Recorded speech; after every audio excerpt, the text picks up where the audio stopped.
Brunswick-Glynn County Joint Water Sewer Commission for Thursday, July 19th, 2018 will come to order. You mind doing the invocation? And I'll do the Pledge of Allegiance. Bow your heads. Father God, we thank you today for this opportunity to come together and work for the benefit of this county and for the benefit of the water and sewer system, the people in Brunswick and the entire county. And Lord, we just ask that you be with us today and help us with the decisions that we make, and that we do that with the thought of all working together for the betterment of the community. And we just ask all these things in the precious name of your Son and our Savior, Jesus Christ. Amen. Amen. I pledge allegiance to the flag of the United States of America and to the republic for which it stands, one nation, under God, indivisible, with liberty and justice for all. Chris, do we have anyone signed in? All right, we have employee recognition. Mr. Harvey, present certificates. Thank you, Mr. Chairman. We may be a couple minutes behind. They got caught in that rainstorm on the way over. Two more coming. There's two more on the way. Oh, Okay, who's here? Michael Harris.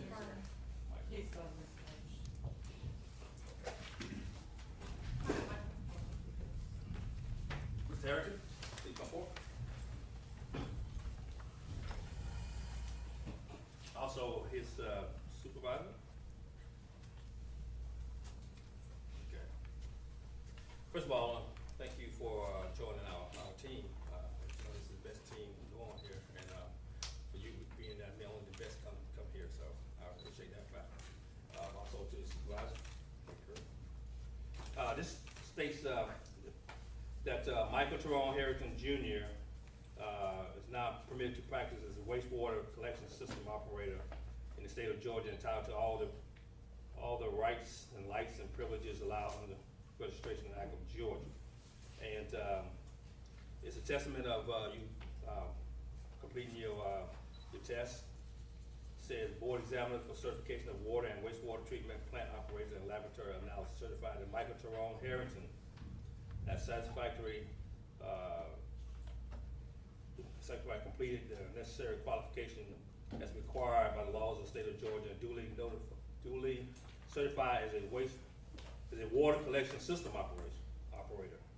Okay, this 24th May of 2018. So we had it a long time ago. Now you really getting recognition for it. Okay. All right. Like I said, congratulations. All right. Now hold for a picture.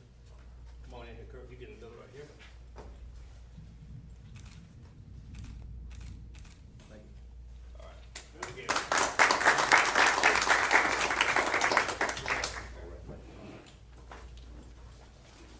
So we can just proceed on until the others come. okay. You don't mind? One more here. One more is here? Derek's coming as well. I'm not sure. Yeah, he's on the causeway. He's on the way. Okay. Okay.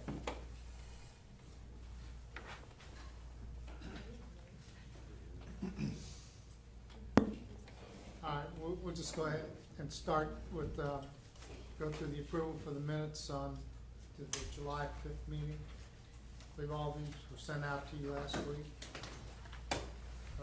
Other than, I guess the executive minutes weren't sent out yet. You want to pass those out?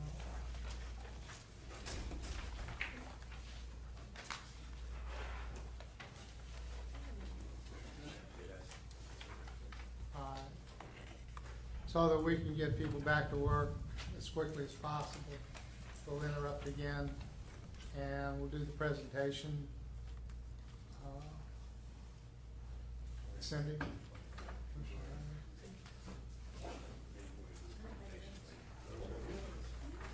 There. Thank you again, Mr. Chairman. I appreciate that. We have Mr. Dale Wayne Gamble and Mr. Caleb Wayne, I cannot, Lowell? Pretty good, all right. Okay. Both of these individuals are water distribution operators. Again, as I've said, told other individuals that we're glad you joined our team. But in joining our team comes with a lot of integrity and because what you're doing, you're helping all the citizens of our whole community. And your integrity really means a lot. Also, the qualifications, you pass the certification, pass the exams and so forth. So therefore, your supervisors recommended you to be upgraded to have this certification. So therefore, by the state of Georgia, it says the Board of Examiners for Certification of Water and Wastewater Treatment Plant Operators and Laboratory Analysts, certified that Dale Wayne Gamble and Caleb Wayne Lowell, having given satisfactory evidence of the necessary qualification as required by the laws of the state of Georgia, has been duly certified as a water distribution operator. It's signed by Secretary of State. This is Heavy Brian Kill right now. Anyhow, we're glad you joined our team. Okay, as again, before, only the best comes here. Okay, so we expect nothing but the best out of both of you as well. Just, okay. Study hard, work hard, and as I tell other folks, when you do well, we will reward you well, just as necessary. Okay. Okay, Mr. Gamble. Okay, Mr. Lowell. Yes, sir. Okay. And Derek, thank you. Yes, sir. For recommending these individuals. Yes, sir. And we'll hold for a picture. Gotcha. And tell Mom send money, please.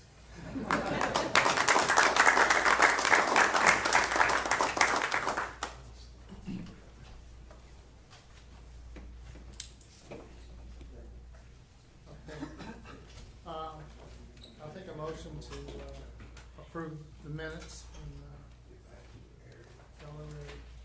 Mr. Chairman, I make a motion to approve the minutes from July 5, 2018 regular meeting, subject to any necessary changes. I second that. All those in favor, please raise your right hand.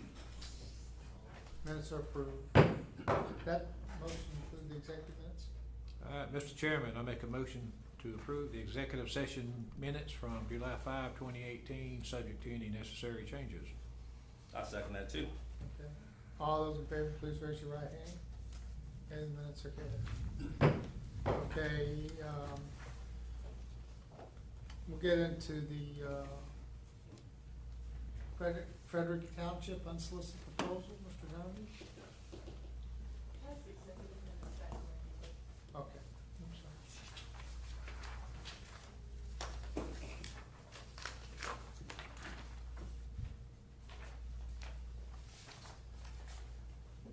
Thank you, Mr. Chairman. Commissioners, good afternoon. I'm here before you today to present Frederick Township unsolicited proposal. You have a memo in front of you which includes the unsolicited proposal as attached and a site plan which is referenced within the memo and the proposal. This unsolicited proposal relates to lift station 2056, which is existing JWSC pump station located in the north end of St. Simon's Island off of Lawrence Road. JWSC master plan contemplates upgrades to the force main to increase capacity, but it is currently not on the 5-year capital plan. JWSC, as you know, has entered into a comprehensive agreement with the Sinclair developer for certain improvements, including the installation of manifold of a new parallel force main and upgrades to lift station 2056, which have not been completed. The completion of the improvements contemplated by the Sinclair agreement will impact the upgrades needed to accommodate future development of property served by 2056. Frederica Development Group has informed JWSC that it has plans for development of property subject to the St. Simon's Island North End PD zoning district. The developer is pursuing development of 200 residential lots on property served by 2056 within the Frederica Township development. They have not begun the approval process for these lots, though, is my understanding. Conceptual plan has been developed for the development, and a copy is attached containing the materials you have before you. JWSC states there's insufficient sewer capacity to serve the development without completion of the improvements contemplated by the Sinclair Comprehensive Agreement and additional improvements to the sewer infrastructure to accommodate this development.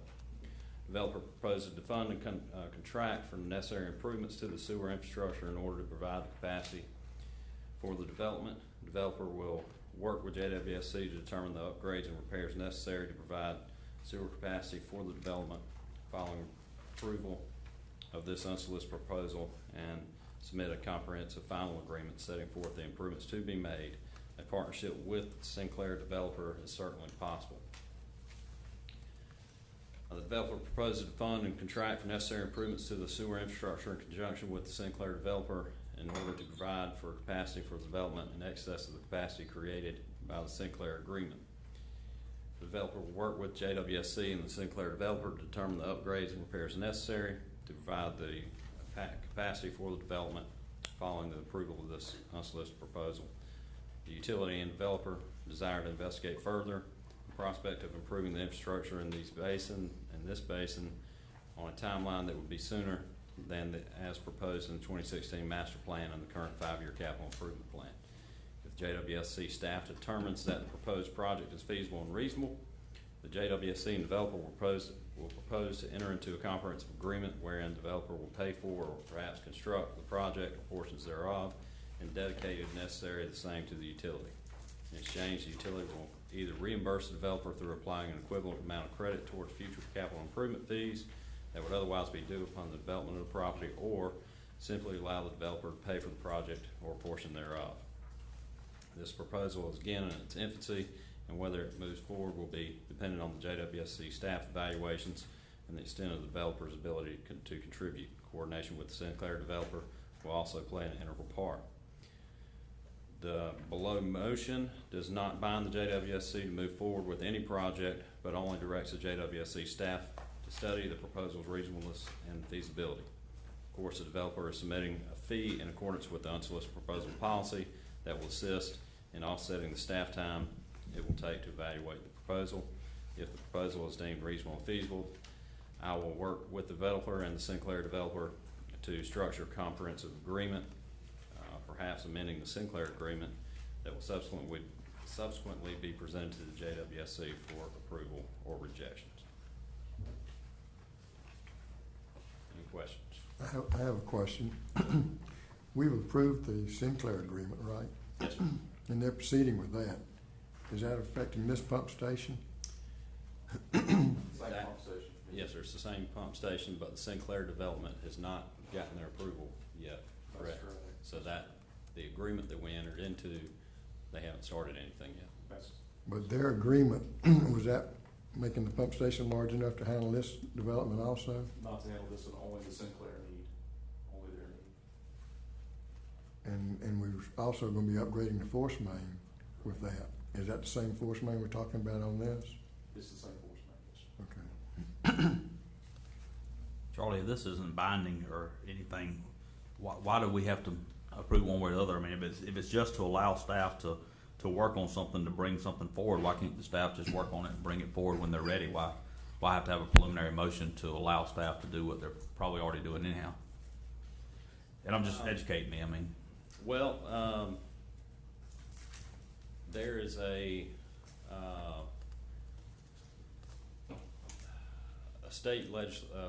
there's a legislative structure that applies to some types of these projects. It does not apply to the JWSC, but we structured the policy to be consistent with that legislative package. And it essentially just allows the commission to direct the staff one way or the other if this is not something, because it's essentially amending it's not, but it's directing the staff to determine whether we want to amend the capital plan and change the schedule. Of course, that we're being reimbursed for that time and studying that.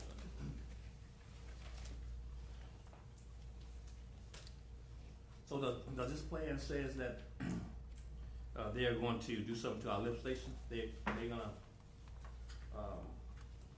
upgrade our lift station? That will be studied, yes, sir. That they're going to determine whether we need to But Sinclair already has that authority to do that. Yes, sir. That's right. Wouldn't Sinclair have some kind of say-so with this? Yes, sir. They're gonna be involved. Essentially, it would require an additional upgrade to the lift station beyond what Sinclair is doing.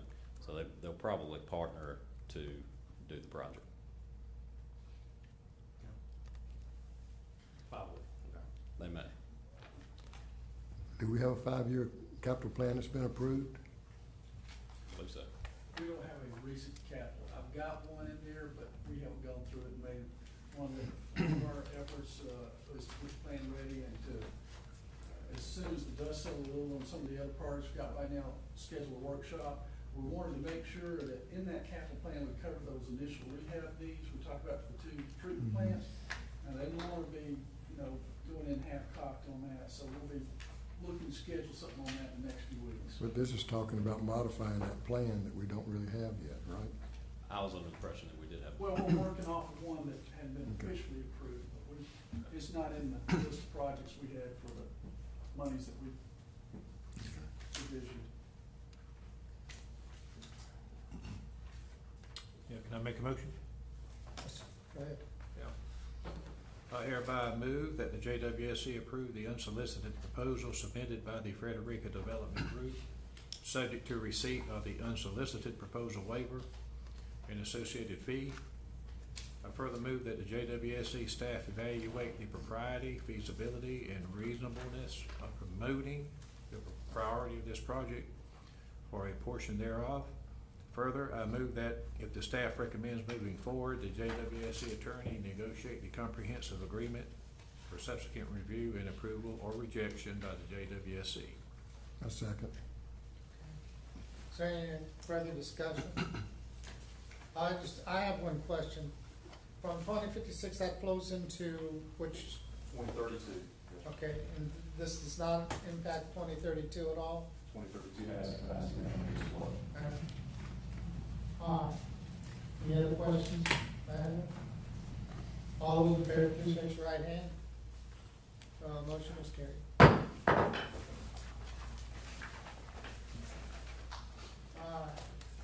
have the GDOT MOU from State Road 27 to Yellow Bluff Creek. Thank you, Mr. Chairman, Commissioners. Good afternoon. This item is an MOU with Georgia Department of Transportation. They have a scheduled just under 7-mile stretch of 341 from Yellow Bluff Creek up by exit 36, all the way down through the western part of the waterfront, Brunswick, all the way back out to 17. It's a milling and resurfacing project. Joint Water Sewer does have infrastructure within the GDOT right-of-way by permit. And as by permit, we're bound to accommodate any improvements they do within their right-of-way.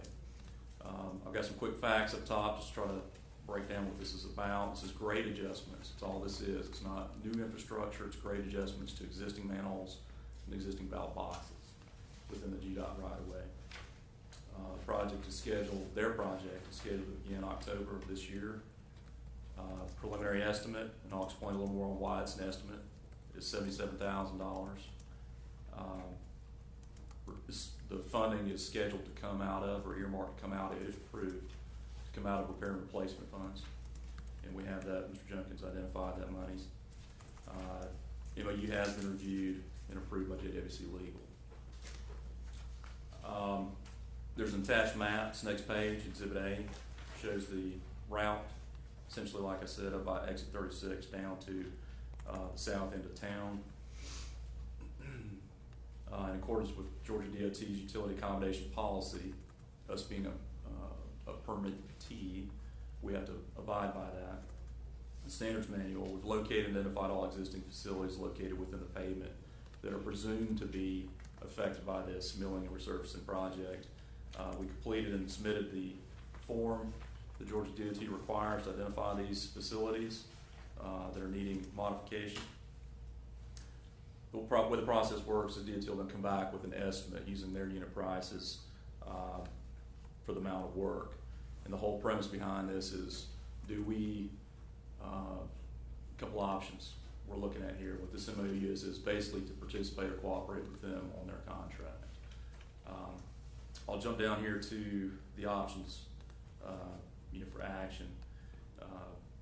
We could do nothing. That's always an option, and accept the risk of that. The risk being Georgia DOT is going to move forward with their project, and then we're at the mercy of whatever they come back with, the cost, etc. I'll address that back to the estimate. As part of these types of agreements, DOT will cap our risk on the unit price at 10% above what the estimate is. So the way the process works is MOU, if approved by the commission, it goes back to Georgia DOT. They come back to us with what's called a contract item agreement. That'll come back and need execution as well. That goes back to the department. They bid the project. They determine the lowest responsive bidder or apparent lowest responsive bidder. At that point, they come back to us with an invoice for the amount. That's when the unit price actually is determined. So the quantity is based upon our field investigations as a worst case. And just for your information, we always try to be very conservative, and even possibly, if it's even close to the GDOT right away, we'll include it in that unit quantity. Historically, we've done one here recently. It was from that point north up to the Sterling area. You may remember that resurfacing project. Very, very similar. Actually, in that case, the unit price for the construction items was less than what was estimated. That's no guarantee that's going to be the same, but just give you that example of our previous experience. We could, option number 2, self-perform the work or contract the work out. If we do that, then we're at risk of possibly delaying, overcommitting. There's an opportunity cost there with our own forces, or possibly delaying the DOT's project, which would not be a good thing. And there's option 3, which is the staff recommendations. Basically entering this agreement with the DOT to utilize their contract to facilitate these adjustments. That is the staff recommendation there. To comply with permit requirements, ensure timely, correct adjustment of our assets. Staff recommends option number 3, entering into agreement with GDOT to incorporate work into the project. Staff will inspect all work, make sure the unit quantities are correct, and the work is done according to the Joint Water Sewer standards. So we'll be on site, as we all, we do with all of our projects, inspect and observe the construction. And there's the recommended motion. I'm happy to answer any questions. Todd, what about, what size is the sewer line? Is the sewer line down the center of 341? Or is it just where it's crossing 341 in certain places? Certain places, in some areas closer to the plant, of course it's larger down there. We have some, it varies from, Is it coming down 341 though? In the face? It comes down the right-hand lane. There's coming into town. There's numerous places where it crosses. Yes, sir. Yes, sir. We can definitely provide all those points. And when is that line ever been televised? Some portions, yes, especially in the downtown Brunswick area. You'll notice on Exhibit B, this is basically the inventory sheet that we complete and provide to Georgia DOT.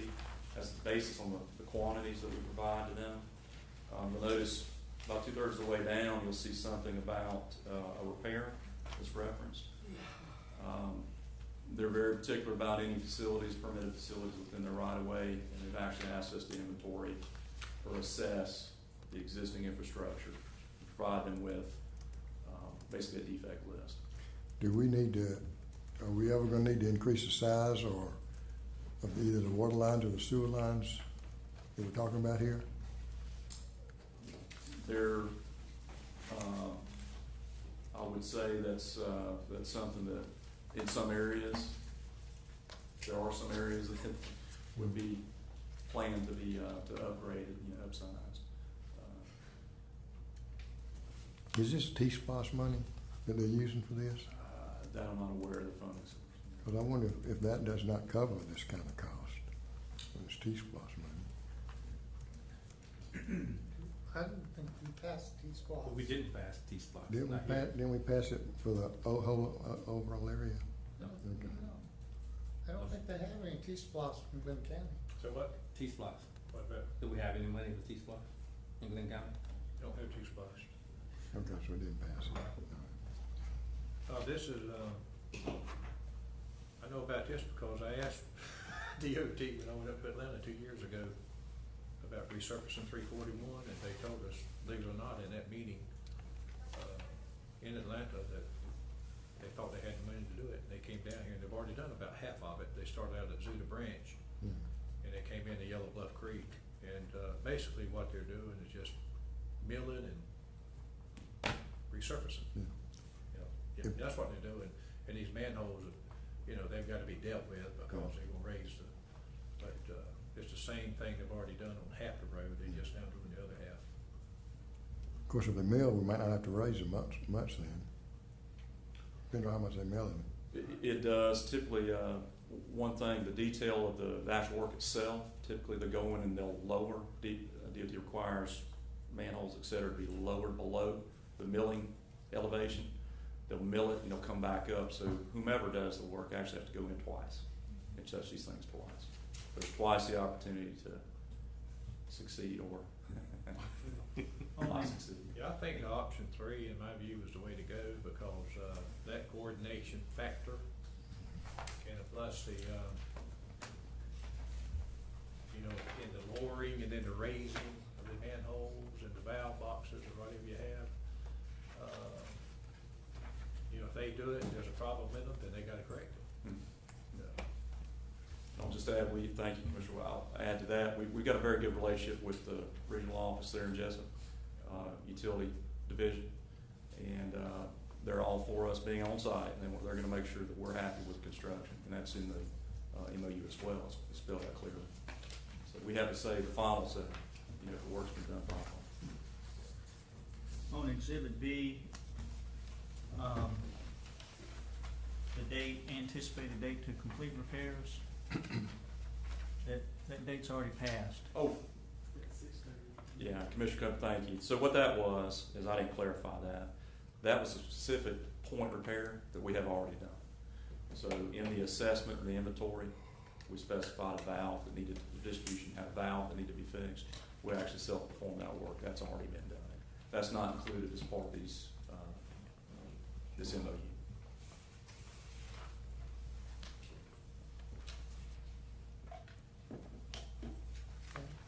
Is this gonna impact any of our other work in North Mainland and the SPLOS work?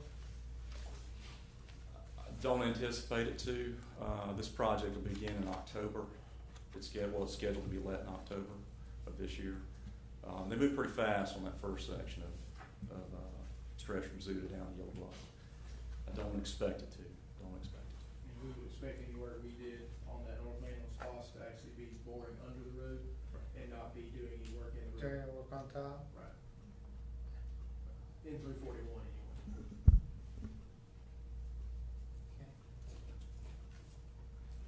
You need a motion now? Yes, sir. I move that the Brunswick-Glynn Joint Water Sewer Commission authorize the commission chairman and executive director to facilitate the above described improvements through execution of an attached memorandum of understanding, Exhibit D, and the following contract item agreement as required. Any further discussion? Do we need to designate item 3, Well, it says, option 3? I think it's covered by It saying says an option, attachment. Yeah. Well, let's see. Well, it says the Make sure the execution of a memorandum of understanding. I think that covers that attempt.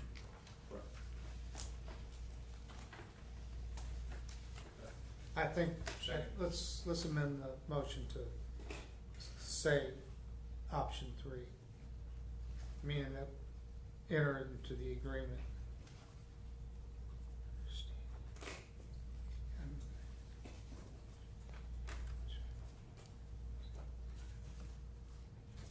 Do you want it to be? Do you want me to remake the motion, or do you want to just Well, I mean, amend mine? read the memorandum again. Sorry. I think it's fine. The MOU. It's got, I think the memorandum speaks for Covers it. itself, so Right. Okay. we're good, I think. Okay, if there's any further discussion, all those in favor, please raise your right hand. Thank you, Commissioner. Alright.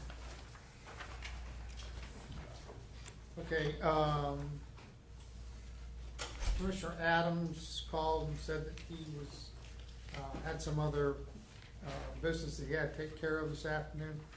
He intends to be here later if he can get here. Would anybody like to make a motion to excuse his absence if he's not able to get here? Make a motion to excuse Mr. Adams' absence. Second. Any discussion? All those in favor, please raise your right hand. That's passed. Okay.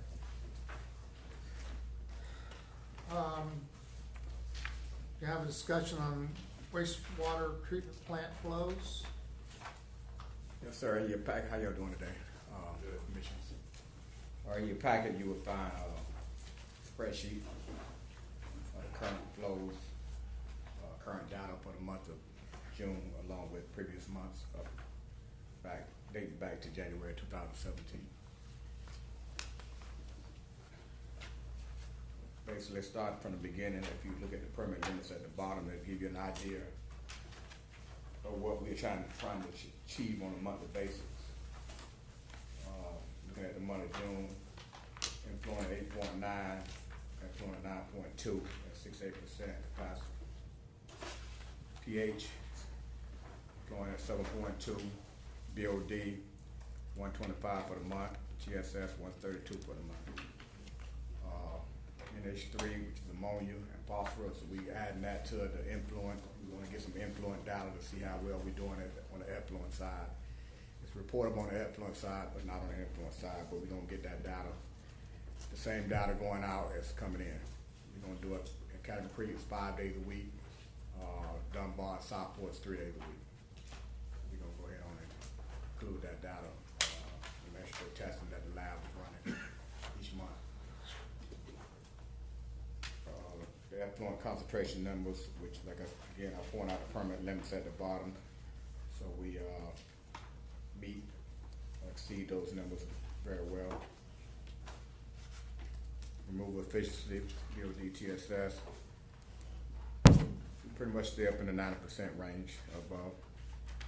Again, at the very end, we got the rainfall that we did add. And if you look behind this first chart and see your graphs, I think Commissioner Elliott wanted to give us a running graph of how we're doing as far as flow goes versus last year. And as follows, kind of give you an idea of how the flow was doing last year with the green line, with the blue line, this year's flow. Capacity line is at the very top. Of course, the yellow, I call it yellow with base rainfall. Range is 17 rainfall, the grid is 18 rainfall.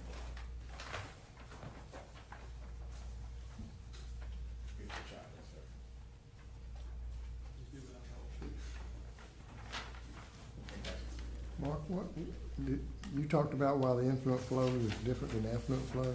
Did you talk about that? I did not. A lot of it is because and I think the question was arose this week about city water versus reused water. We use a lot of reused water in the system. So that's water that's coming back through the system that actually not flowing to the head of the plant, but it's actually being sprayed into the system to keep the foaming down.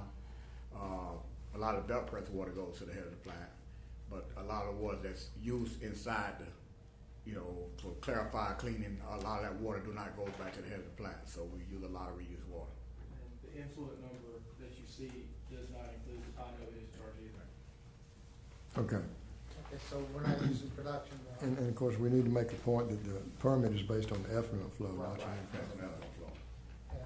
So you're not using production at all? Well, we try our best, even though we have the system set up in case we can't use reuse for some reason, the reuse system go down. But 90% plus, close to 100%, we try to use reuse water.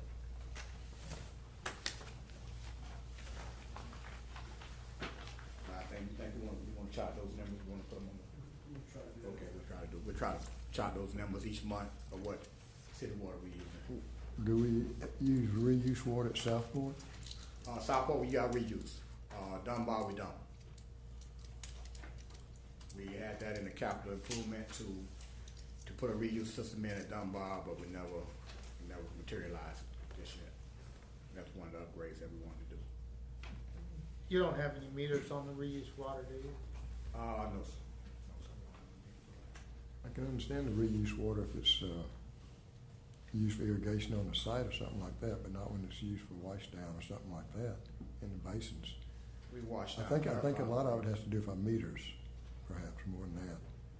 I think our influent flow meter is probably not as accurate as our effluent flow meters. We calibrate influent flow meters every quarter. Yeah.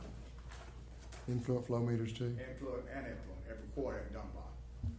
Twice a year, not at Dunbar, at Academy Creek, twice a year at Dunbar and Southport. Do we have the report on the filters yet from the manufacturer? No, sir. I did receive some information from the sales rep today, but it was about some training opportunities. I replied back requesting that report, see what the status was, but I haven't heard back yet. They said mid-July, so I assume that we'll get it shortly. We're getting pretty close to not mid-July. In the conference, Andrew and I spoke with another manufacturer too, and I think they're going to push another pilot, so we'll have another thing to look at too. Still a filter, different style of media that they're using. Instead of cloth media, they have more of a wire mesh. Yes,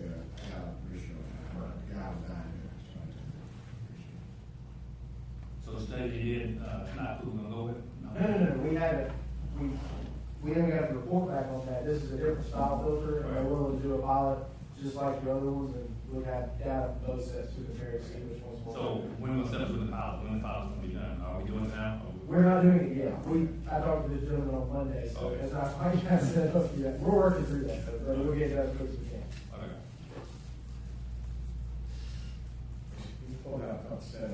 Right. But work it out and then it should be too far into the future. Mr. Riles, if you will just educate me, when we say reuse water, where are we collecting that? That's water, that's the effluent water that comes after it's been treated.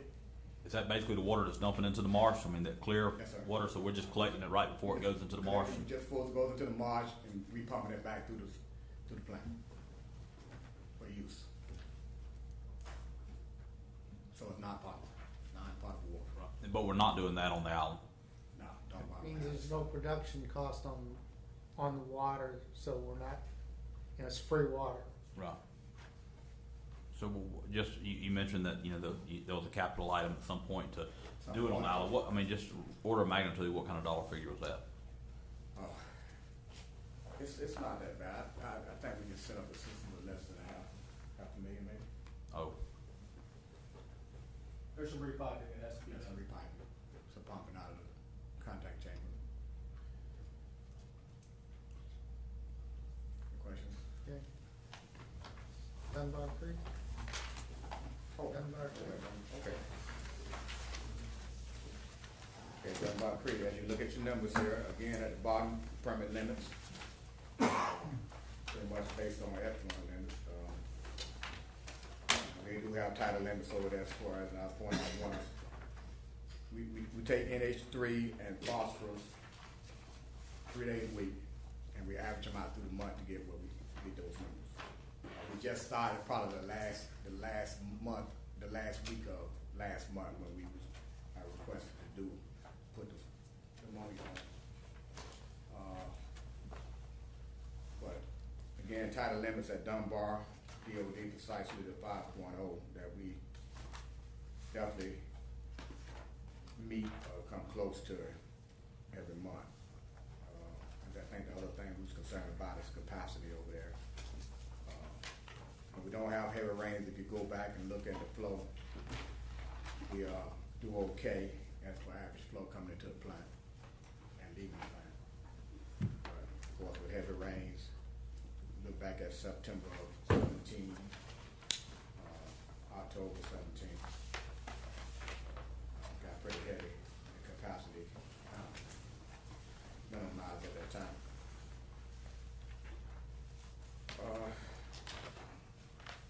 As you progress down the chart, we got a couple of highlighted areas that we exceeded the limit, more so in the Anacostia area.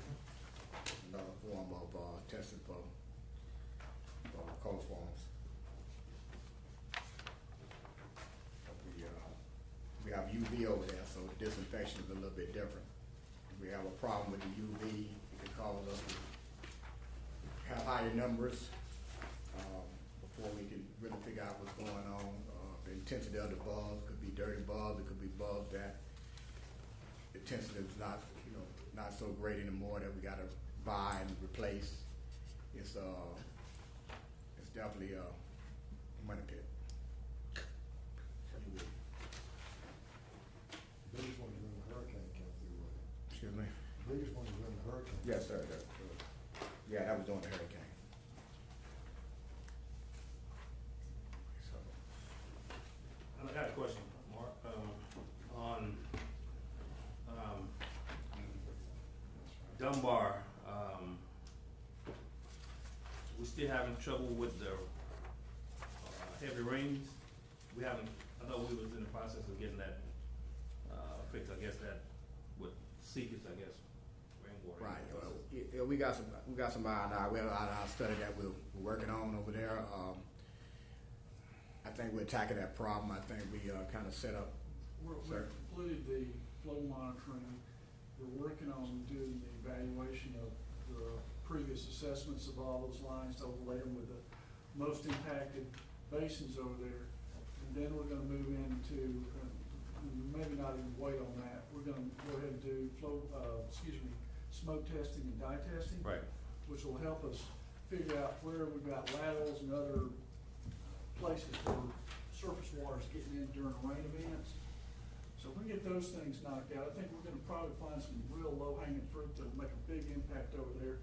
And that's supposed to be programmed in the next 6 months. Okay, I thought we had already. I know we talked about it. Yes, So we I have. thought But we had already We hadn't got it. got to. When can we get the overlay done? We're, Commissioner Tarpsey, the issue we've had is that a lot of the data we had was in an older version of something called WinCam for their TV inspections. And it was done in such a way it was piecemeal per item. What we're trying to do is get the data all consolidated into one database. Staff's working with the WinCam folks, and there's a later version they're gonna try to upload all that into. I know it's a lot of details, but, and then the other issue we've got is some of the older data is in paper. So we've got a bigger issue there. We're not just converting from an older version to a newer version and consolidate. We're actually gonna have to pull up data correct off paper and upload that into the digital format to be able to do the overlay. So we're struggling through the database issues related to that right now. Correct, Jay? Yes, sir. So who's doing the paper to electronic conversion? No one yet, but we're seeing what we can get done this morning. We should go live with the new version of the database in the last week of July. So in a couple of weeks, the WinCan staff will be here to train us on how to use the new version, and hopefully they'll also be able to convert the version 8, the previous version, into the new database. The bulk of BX or something? Sir? What's the new one? BX, yes. So, but the bulk of the data is in paper. We started using WinCan version 8 mid-2000s, but we have. Okay, so we get the vast majority of it is in digital format. There's a whole lot of data that predates version 8. Correct. But A decade or more. This is a televising, right, we're talking about? Yes. But do we even know what lines we televise that we can overlay to see those? Yes. We can always look through the paper. I mean, to me, it's not that hard to do. It's cataloged. Yeah, we have a very comprehensive catalog that is broken down by basin. Yeah. So you could very easily, if you identify a basin that you want to look at, you can go back into the paper archives and simply examine what the reports were in the condition assessment and all the defects that were noted. And the same thing will be true once we convert this whole thing to one large database. Then, as Jay knows all too well, staff will then start to data mine. The problem is over the years they had created completely separate databases. They're not under one subset. So Well, Kim Creed in their study, they had 3 basins, or 3 areas on St. Simon's that need to be looked at. Correct. And those are the ones we need to concentrate on, I thought. Correct, yes, we could pull those books off the shelf more or less and focus, prioritize pulling in the old paper records into the new version, yes, sir. It's kind of a two-step thing, but Commissioner Turnstead, one of the things we wanted to do was to be able to get a apples to apples comparison on each line.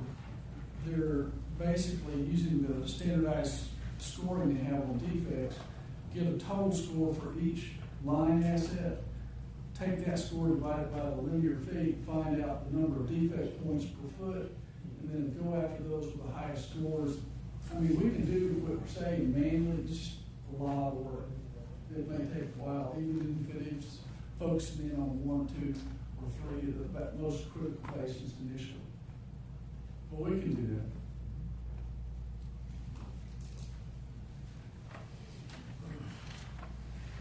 We have a chart, for Dunbar, if you want to take a look at the chart there as far as the flow and the rainfall. Now, in Dunbar, do we have phosphorus, is just we got to monitor phosphorus. Yeah, this month, we just reported. Yeah, but Academy Creek, we do not have to monitor phosphorus. Excuse me? Do we have to monitor phosphorus at Academy Creek also? Reported, yeah, we monitor and report. Okay. And the influent phosphorus is 3.4 at Academy, and it's 3.2. Now, is that influent phosphorus at Academy, is that taking into account Panova? Yep. Do we know what their phosphorus is? That we do, we get the sounds and check. Because we'll need to check that. Sure. To do the total phosphorus analysis. Right. And do we have phosphorus removal in Southport? No. We had that one time. They removed it. But we still try to maintain. That's one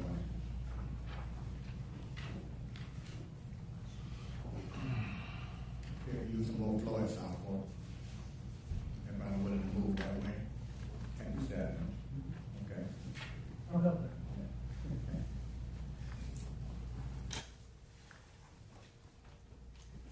Okay, with Southport, like I say, more flow, we can definitely help. Parameters are at the bottom, permit limits, more so on the effluent. Influent, don't necessarily, give us any limits. Other than, so if you take a look at the bottom, June. Again, the phosphorus and nitrogen that, we put that data in, and that was like maybe a week worth of data at the end of June when it started.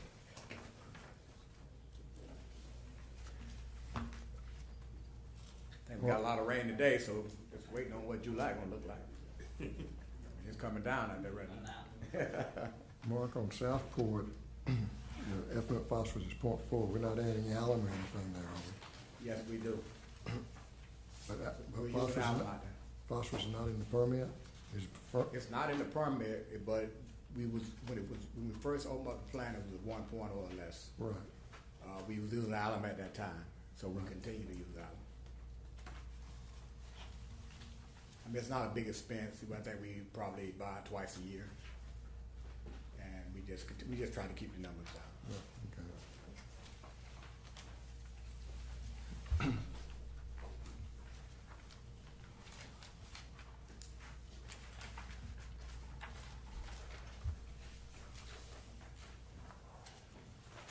Other questions?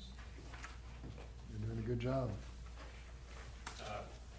We got a question, not on this, I guess, flow, but, what's happening with odor control? For the first time, I really got a whiff of how it smelled on St. Simon. I had never smelled it bad on St. Simon. Where on St. Simon's? Right at, Sea Island Road going directly to Seattle. That's Frederick and Seattle? Yeah, for the first time ever. Yeah. Commissioner Turnipseed and I, 2 months ago, noticed that Sea Island was treating, putting odor control in. So I don't know, since they're putting odor control in from Sea Island. Okay, that's it good. goes down that line. I don't know how effective that is. Or how well they're managing it, but it is something we need to pay attention to. What? I was thinking about something unrelated. We have started the magnesium hydroxide line addition in 3 upstream pump stations to Academy Creek. That started the first week of July. So so we've been pumping that for a couple of weeks. I was actually planning to talk to you afterwards, because we sometimes get a little inundated with the smell and don't notice it when we have different issues. We were gonna see if you or your staff had noticed any difference in the odors in Brunswick for the last couple of weeks since we've been trying it. Is it smelling fruity? Not fruity, but it's the odor lessens. Oh, less, okay. I come down there all the time, it's okay, I mean, I haven't smelled it, but bad I smelled them.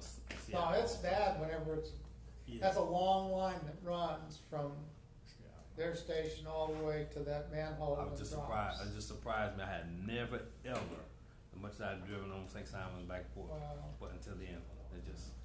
Don't we have some staff that goes at that intersection every day, and they could smell it and just kind of make a memo on it or something? You sure could. So then we can get back to Sea Island Company if it's a problem, if it's any kind of big problem, Sure. without having somebody like the mayor of Brunswick tell us about it. We will start becoming more proactive about that. Well, I'm glad you making the brother smell fruity, so, appreciate that. Mr. Burris, are you guys gonna, I know you guys have the data loggers out there to measure the actual numbers, aside from us using the other analyzer we've got. Maybe next time bring some data on what it looked like before and how it looks now with the dosing and that. That's it. That's right. All right, gentlemen, I'm gonna skip to the raindrop. Good luck.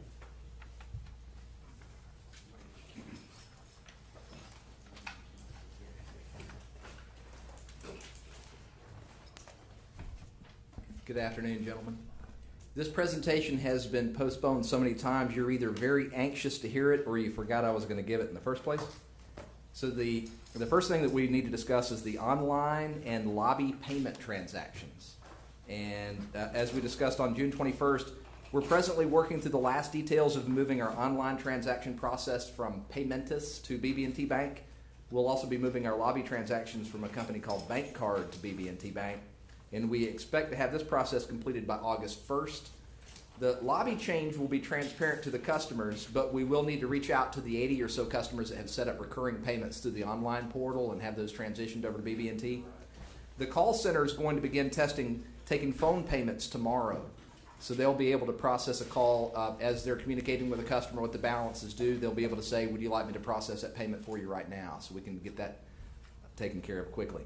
Online testing is ongoing now and should be completed by the end of next week. And once we have those 80, I believe it's roughly 82 that are recurring payments online, so we can transition those over to the new service.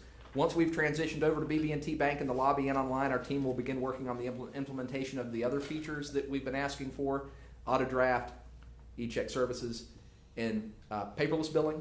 So that's something we can certainly do. Testing and implementing these services should begin no later than 7/1/2019.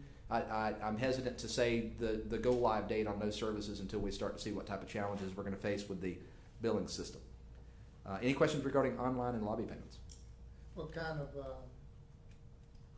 when we put it out to the public, what kind of marketing are we gonna do so that people are aware that we have this capability? The online transactions, the simplest way to do that, of course, is to do that through the newsletter, since we're able to reach out to every customer. And then we would like to put that in social media format. And also, as much as I'd like to say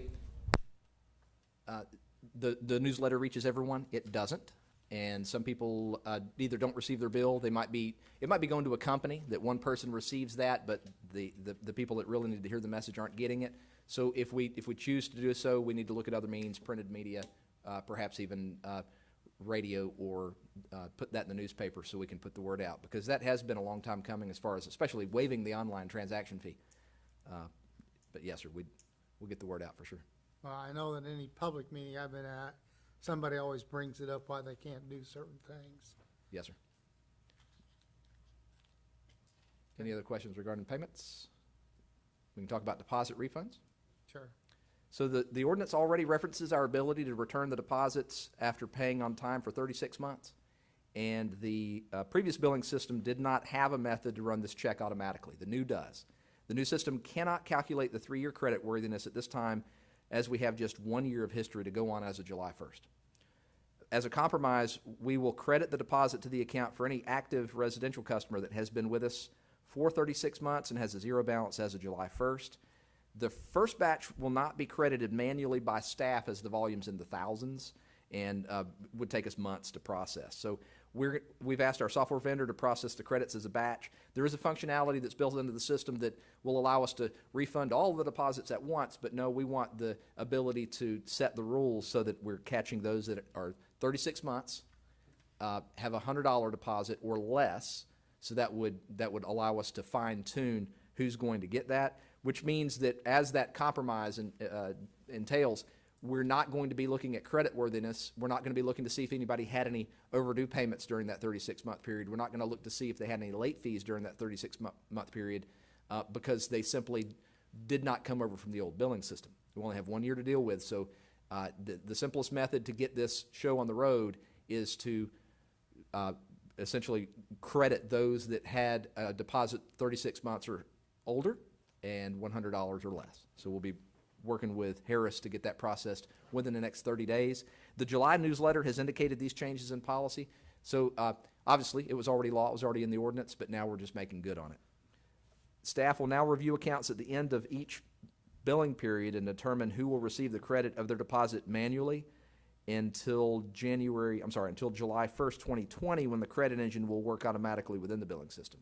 So if we can get Harris to implement that adjustment to the billing system's parameters, that could be automatic as soon as they get it done, meaning next month we could start looking at accounts automatically. It may be possible. I'll give you all an update on that as soon as I get good word. Because this system also provides a rudimentary, let me back up. We're going to begin the process of integrating the online utility exchange, the system that's used to prevent identity theft. We have to follow the red flag rules from the Federal Trade Commission. We presently check identity on applications after setup in the back office, but we'll perform it at the counter while the customer is still with us. In our history of following those red flag rules, we've identified only one account out of thousands that would have been a violation of that, and it's exactly what you think. If somebody's using a stolen identity, more or less, we need to catch that so they can't use a utility bill as validation to get credit, because that starts a long chain of identity theft. So we have to stop it in its tracks. So we're going to use that system, because it provides a rudimentary credit check, to make our deposit decision for us. We're showing a green light, yellow light, or red light for each applicant as they come in and sign up for service through the online utility exchange. Those that meet the baseline will not have to pay a deposit on residential accounts, including landlords, but this change is going to require an update to the ordinance. The ordinance presently indicates that every account requires a deposit. So as you've stated in discussions in the past, we want to see if we can make that more flexible so the customer that has a good history with us will not have to pay a deposit. If somebody has moved off the system and their deposit was refunded to them at the end of the final billing period, then they come back into the system, we should be able to recognize that person's previous history with us and waive their deposit as well. Starting in May, we began asking for proof of residence, such as another utility statement, to minimize the likelihood of someone setting up an account for a friend or a family member to allow them to sidestep a balance on a delinquent account. This happened many times during our initial cutoff period that ran through April and May. Someone with a $1,200 balance would be disconnected. Knowing they couldn't pay it, they would send in friend, family member, landlord. They would sign up for service in their name, and they're anxious at this point for us to send it to collections, and we may never see that money. So we're making an effort to reduce the bad debt by requiring that someone prove that they are responsible for the water service at that account. For those that fail this check or have a previous balance unpaid in collections, the ordinance already dictates that a higher deposit of $250 would be required, and if the balance isn't paid to the collection agency, we will recall the balance and set up a payment plan for that balance as well. Historically, if you send a balance to a collection agency after about 90 days, the likelihood of us ever receiving repayment of that debt is virtually zero. And we do have some debt now that, due to the transition from one billing system to the other, is going. You'll see in the financial reporting that we have this spike in the amount of accounts that are going to collections. It's because we're now catching up after validating the data going from the old billing system to the new billing system. We didn't want to report somebody to collections for a balance that wasn't valid. So now We validated that, and we're sending over accounts now, and we're aiming to collect on that. In the case where somebody has a balance that they're not paying to the collection agency, though we don't want to be considered a third-party collection agency, if somebody's standing in front of us and we know they owe us $1,000 already, I would rather call that back. In some cases, if the collection agency has made an effort to reach them and have been unsuccessful, we can argue that we don't have to pay the fee, and if I'm not mistaken, it's 18%. But I'd rather have 82% of something than 100% of nothing. So I'd rather get that debt back on our books if we can get that customer paying on it. I don't want to continue giving service to somebody that was already in arrears and sent off to collections and already owes us money. In an effort to eliminate vacant residential accounts, staff will also be reviewing all requests to close an account, determine if the property owner is a local landlord, or determine using the billing history if the account usually goes in the name of a property manager. Arguably, the work involved in setting up a vacant account is greater than putting it in the name of a landlord or property manager, meaning that right now we have some accounts that close and nobody pays us anything for the service that's being rendered or available at that location. Where a landlord agreement has been signed beforehand, the $55 application fee could be waived in automatic transfer cases to help us avoid more in revenue loss over time between active accounts. Again, this change will require an update to the ordinance. We had spoken in the past, right before we started the cutoff procedure, that we had a large number of these vacant services. In fact, we have roughly 29,000 service connections, but we only have 27,000 active accounts. We want to bridge that gap. If we have the capability of rendering service to a location, it may be fair enough that they should at least be responsible for the administrative portion and the debt recovery fees because of our ability to serve that location. In the same way that planning and construction, as soon as they sell a tap to a location, that customer is responsible for paying those administrative fees. But if you had an account for 10 years and then suddenly decided to close it, they're not required to pay for that service. So there's a disparity there that we'd like to fix. Any questions regarding deposit refunds? What about commercial accounts? The ordinance specifically speaks to residential accounts. If you were interested in returning deposits on commercial accounts, that's something that we could certainly do by way of amending the ordinance. There's going to be a lot of changes that we're going to be asking for, so if that's something that you would like to include in that ordinance revision, that would be a good time to do it. Do we have an idea kind of what, from a commercial perspective, is out there on just proportionally, not necessarily a dollar figure? We talk about 4,000 commercial accounts, and each one would have a minimum of a $150 deposit. So we're talking, even if we only talked about the residential accounts that would be affected, we're talking about $1 million plus. So it's short of $2 million, but you might have twice that in commercial accounts because the volume's not that large, but the deposit is large.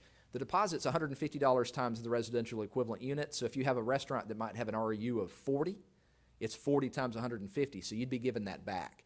Now, honestly, in the same regard that a residential account that has been paying on their service for 30 years is no longer a high credit risk, the same could be said of a commercial account. So I can agree with you there. That might be a perfect thing to put in those amendments for the deposit policy. Isn't there a lot of more volatility, though, in commercial accounts?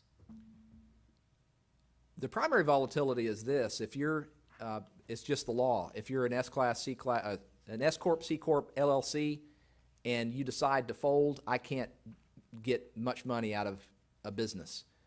I can go after through the collections process with a residential, with a person, much easier than I can after a business. You're right. Volatility. As far as the churn on commercial accounts, you could pretty well drive through town and spot the locations that every time a restaurant goes in there, it fails.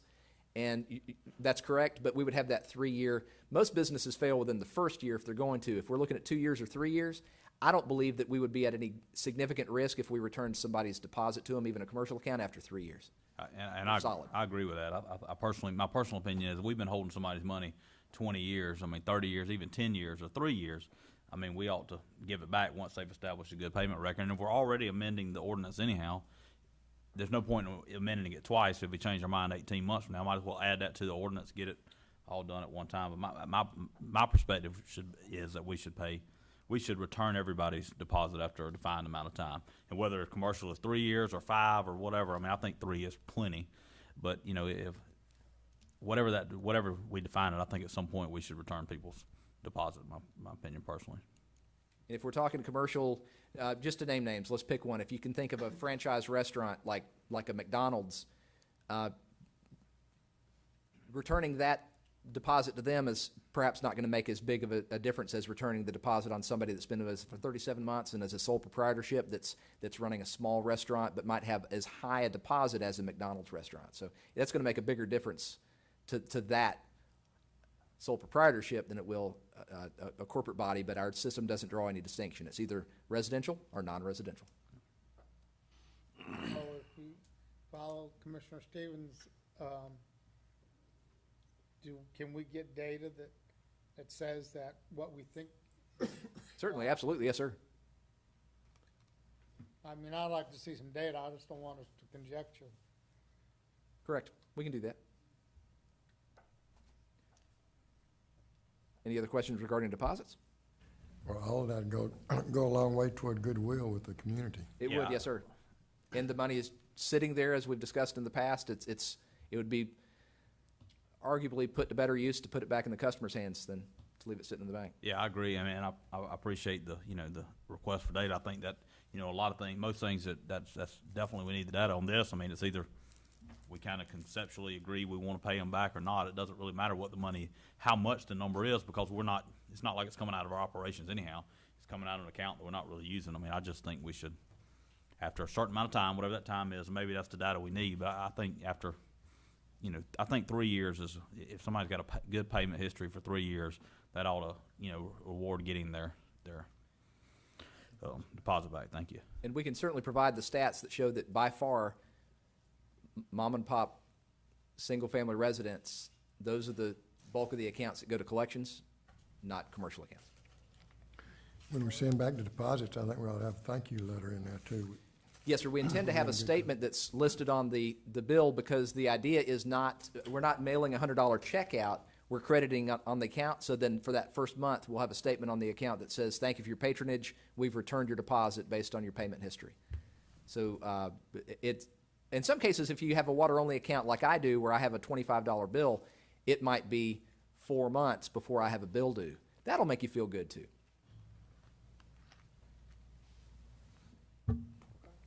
And I have some props up here. When we start talking about meter upgrades, it's helpful to see. These happen to be 3/4 by 5/8 meters, so if you really look at the details, these aren't meters that we install now anyway, but they make good props. Mr. Sutter, if you don't mind, one more question about that before we move to meters. I'm sorry. Yes, sir. What's our timeline for that? And maybe you said that and I just missed it. What's kind of our big ticket timeline for trying to amend the ordinances? You mentioned several things in order to do. We had to amend the ordinance. What does that look like? The deposit section of the ordinance is really, it bleeds over, but it's less than half a page. That's the kind of thing that if you want that presented in a draft form at the first meeting in August, could staff review that, discuss it, and then see if you like the draft? Let's say before we bring a draft in, we need to get the data and share Correct. the data with the commission. Right. So I'd like to present that at the same time. Well, what data specifically are you looking for, Mr. Chairman? I just want to see some numbers that show that what we think is the case In terms of how the commercial is folks actually the are case. I mean, folding that going delinquent. one of the things that he said in his discussion here was that commercial firms that are an LLC or something else, you have a very tough time collecting on them, and we may need to look at that to see, is it appropriate to give them back their deposit if we had to go after them. As an association president for homeowners, we had residents, or at least one, that established himself as an LLC, and we couldn't get any money out of them when they defaulted on paying their money, and that's a concern of mine in this regard. And that, as I stated, that's a low risk because, in fact, and I'll just, if I throw out some hyperbole, if it's 100 to 1, it's probably greater than that. It's for every one LLC that we may be that may be considered a risk, we have 100 that are just single-family residences that have built up a $1,000 balance, and those are the ones that make up the bulk of what's going to collections. It's mostly single-family residents. Yeah, I'd just like to see us move forward with this and get it behind us. I feel like this has been on the radar for a while, and I appreciate the new data. I would just like to see us get the money back into the people who it really belongs to, because it's a deposit, you know, and just. Well, we can move right ahead with the residential. Correct. As far as the commercial. And we intend to. Rip the Band-Aid and do it all off at once, so. Well, he can go ahead and start on the residential, but what I was gonna say, to the data collection, if we did a histogram of those commercial entities that have defaulted on their bills, we can figure out what the typical expected life of a commercial entity is who does default, and try to gauge, and maybe it's not 36 months, maybe it ought to be 5 years, or maybe it ought to be 1 year, I don't know. If we get the data, we can get a better picture of how they compare, especially in light of the fact that we won't be collecting from the ones that are the special grades of commercial activity. I'm just offering that up. Can we go ahead and start sending out the residential? Oh, yes, sir. Now The ordinance already supports doing that, so we have a software development request in with Harris, our software vendor, and because their system is set up to, if we have 3 years of history, accommodate crediting that deposit automatically, or not, you're really basically running a report. Because we don't have the history going back further than a year, we've asked them to let us, we would essentially be paying them to build another parameter into the system so that we could tell it the date. Because I know the deposit date, but I only have a history of credit worthiness. So when could we start sending out the residential? We've already started doing that manually. As soon as the subject was brought up and it was revealed that it was already allowed by the ordinance. So, for instance, even just yesterday, because we have started crediting them, but we didn't put the note on the account, I got a message from somebody on Facebook that said, hey, how come I have a credit on my account? I paid the balance, but now I have, you owe me money.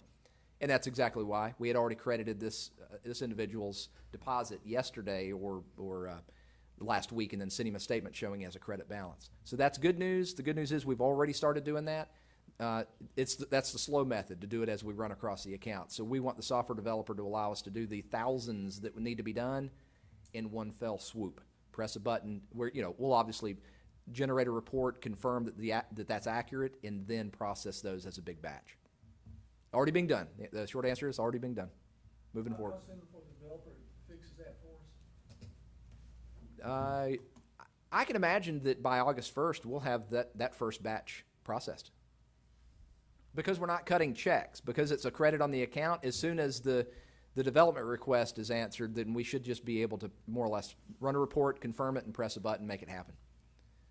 The time-consuming part would be to do it manually. In the meantime, if somebody, and I say this for those that you might have in mind, if somebody does communicate with us, we can right now look over the account and credit the deposit if they're due. So what is a reasonable timeline for us to get the data that on the chairman's requesting, and then ultimately bring a recommendation back on whether it's 3 years, 5 years, 18 months for commercial accounts, whatever? I mean, what do y'all think is reasonable? I'd just like to see us. I would like to have that as part of my discussion the first week of August. Okay. It's honestly not data that I don't have access to right now. I just need to put it together in a pretty format.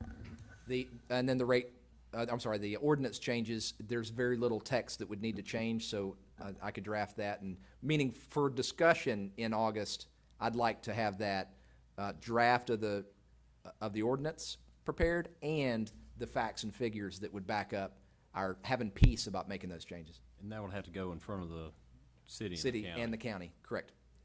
And there may be some other changes that the staff has pending, so perhaps we need to roll that up into one big pass instead of just mine and then theirs. So, I'm judging from the chatter. Yeah, that sounds good. Let's move on to Okay. meter. So meter upgrades. Now, I can hand this around as a prop. I can leave it down here for you to look at later. Or you can just glance at it and say, you're good. This is a Badger meter. And I'll refer to old system and new system. This is the Badger radio read system. And just imagine this is an FCC band radio transmitter. And this we'll refer to as Metron. So this is the new style that has a Verizon transceiver built in. Whereas this requires driving by to get the readings. This one, we have about 2,000 in the ground now. I can read it right now. And I can read it again right now. and I can read it. You get the idea is that this is read in real time, and this is the system that accommodates the customer being able to log in and see their flow. This is the system that accommodates the customer getting a text, or rather, at this point, an email if there's more than 300 gallons per day going through the meter. I have this meter. We rolled these out to staff, and we've rolled this out to some of you. We wanted to get an idea of how this would feel to the customer. I have a pool at the house. Every day when I top off the pool from evaporation, I get an email saying you may have a leak. So I know to expect that email. If I don't get it, then I know something's wrong because I've been filling up the pool. But much more accurate, and I'll go into my report to you in just a minute. I just wanted to tell you, as a geek that loves the tech, if I put this transmitter, this register rather, on top of the older bodies, which is what we're doing now, just what we call a retrofit, I get more accuracy out of this register than I do of that one because of the difference between the mechanical technology and that meter requiring more, it's inefficient drag. It's basically having to turn more mechanical parts than this unit has, thereby making this meter pick up down to a 1/10 of a gallon on the display, but it actually displays 100th of a gallon back on the system. Okay, let's just get it right into the report of it. So I'll get past the tech review.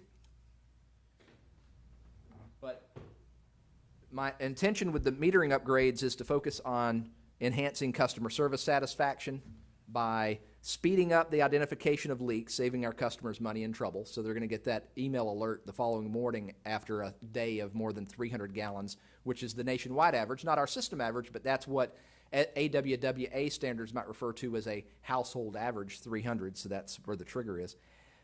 So speed up identification of leaks, giving customers access to our online portal for viewing their consumption history, and the last intention is to resolve billing efficiencies, or inefficiencies rather, such as reducing the lag time between reading and billing.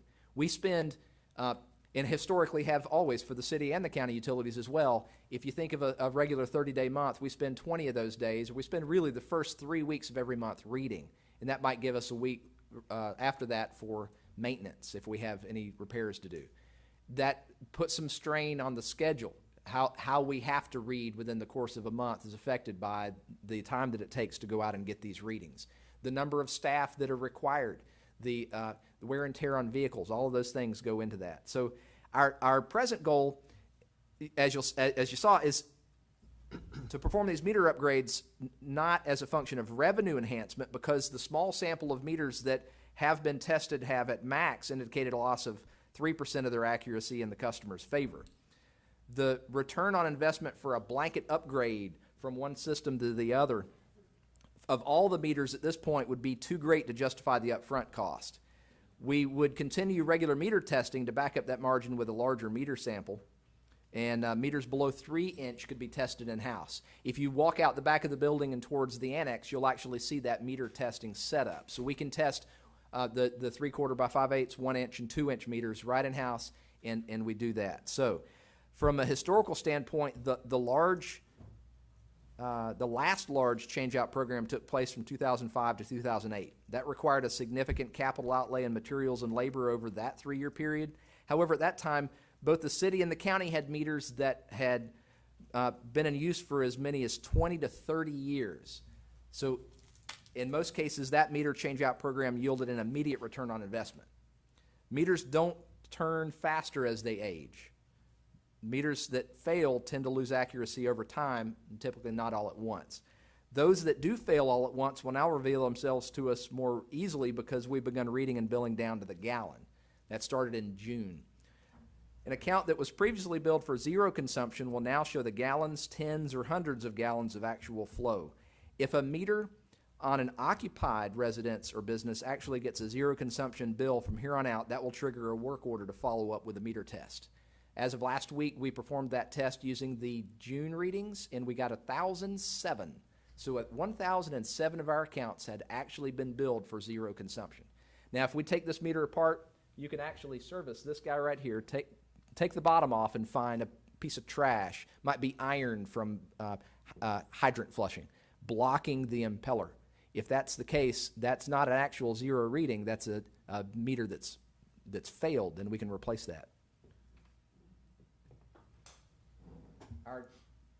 Our focus now is on register upgrades to reduce the 2,000 meters that are read manually each month due to the aging battery packs in the transmitters. You probably can't see it from there, but there are batteries in the bottom of this head. And so the transmitter itself is not working anymore. We can still manually read the meter. We just can't drive by and get the reading. So they're not field serviceable. We could, in some cases, replace by cutting and pigtailing, but our staff doesn't have the time to do that. We have to replace the entire register, so the register and the transmitter gets replaced. So 27,000 of our 29,000 service connections use the registers that have aged to the point of electronics potentially failing to transmit, causing an increase in the number of meters that have to be read by hand. Because we're already out in an area, we head to the north end of the island, we're reading that route. The technician doesn't then come back and then go back out and then reread the ones.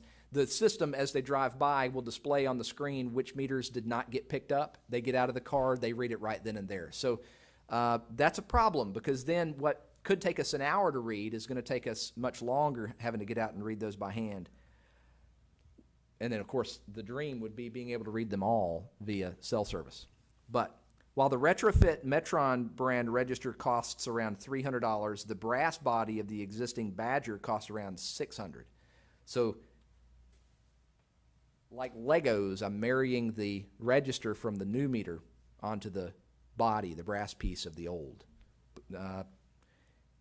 We would like to get another 10 years out of the brass meter body. We can tell the ones that are aging, especially if we focus on those that are high volume. If they have 2 million gallons through the meter, that's a meter we want to pull and test anyway, because at that age, it may start revealing itself to be a revenue hog. The lifespan is expected to be 20 years for the hardware, but only 7 to 10 years for the electronics. Naturally, it's a potted battery. It's not going to last forever. There's no solar recharging meters. That doesn't exist. We have developed what we call a par list that indicates the cost and labor for each route. The higher the par, the greater the priority for register upgrades. And imagine the savings in fuel costs and wear and tear on the vehicles if we no longer had to drive to read the meters at all. Moreover, since we aim to reduce the number of vacant accounts, the water can stay on because the cellular style will allow us to get a reading in real time. Somebody moves into a location, I can right now go get the reading on that meter using the new style and leave the meter on constantly. All of those actions will also serve to increase our customer satisfaction level. We won't have to disconnect service, and then you move in, and a lot of times a house closing will be on a Friday, and the new homeowner won't be able to come into the office to set up service, so they'll be in a house that they just bought, and they don't have any water until Monday. We'd like to avoid that happening. If we prioritize changing out developments that have the highest volume or density of active accounts, such as apartment complexes or FLETC, we can increase our reading efficiency there too. And then you can imagine with the 400 some odd meters that we read in FLETC, we could read with the press of a button with the new style. So that's something we want to do. Our conservative approach will be to continue budgeting for a full replacement of the radio read registers to the cellular registers in-house for a complete changeover in 7 years, at which point the electronics will start failing on the registers that we're presently installing. So the new ones aren't going to last any longer than 7 years either. At least that's not what we're budgeting for. If you handed us $8.5 million in funding for just the register upgrades now, we still wouldn't have the staff to do the upgrade. There are other options. If we considered a lease program, we would still have to do the installation, and then we would be not only investing the materials and the labor now, but we would be paying for a lease setup. Nevertheless, we would have to contract out the labor if we wanted to do the change out now. But in addition, if you did all the change out in one fell swoop, all of the meters would then fail at just about the same time 7 to 8 years from now. So that wouldn't be any good either. Not ideal. Therefore, I'd like to stay the course with a long-term upgrade schedule that does not aim to increase our expenses faster than our potential for revenue enhancement. During this time, we will also develop a systematic approach to meter testing that will prevent us from experiencing a nosedive in meter accuracy when scaling builds up on the brass bodies that are, in most cases, these are already 10 to 13 years old because they were replaced by the city or the county.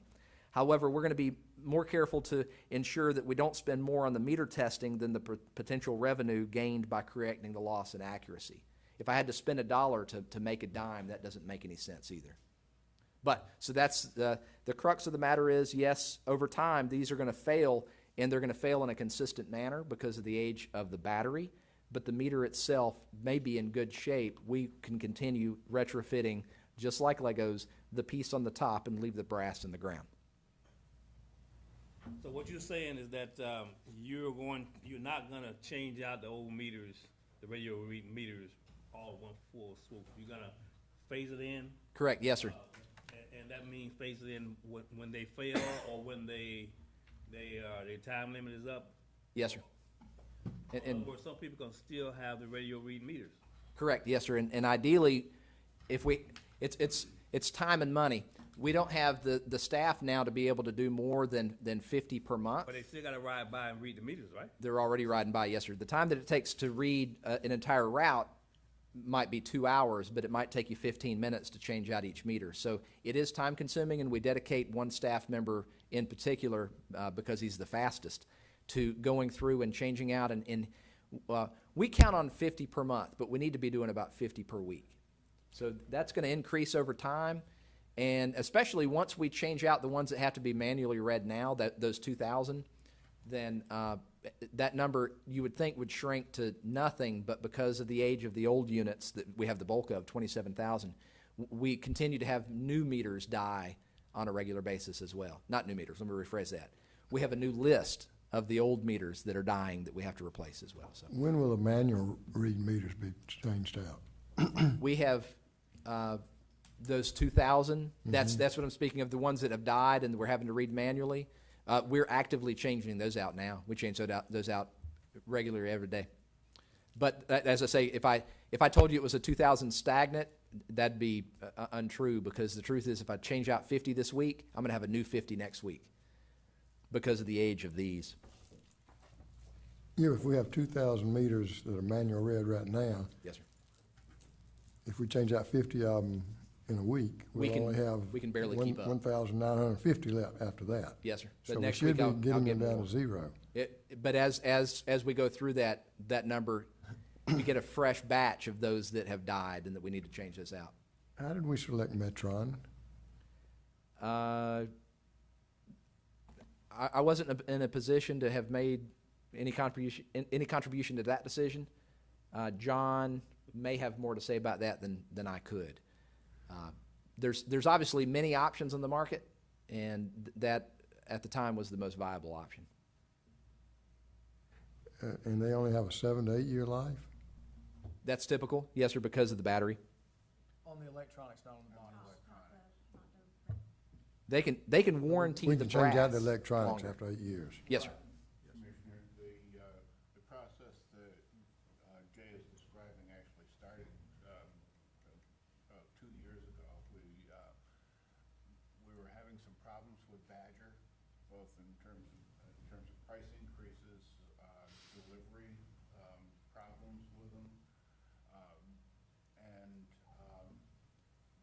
the technology that was available and the software that they provided to be able to read those meters. We had problems with a number of things with Badger, so we went out and looked at several different brands of meters and actually we actually got test samples of them. Those that were available with the cellular read heads. We tested Badger at that time too, and Metron was chosen from that based on the performance we saw from the test batch of meters that we had. Do we have a set price from them now that we're buying new meters? I mean, they don't change the price every time we want to buy a new meter. Every time we buy them, no. I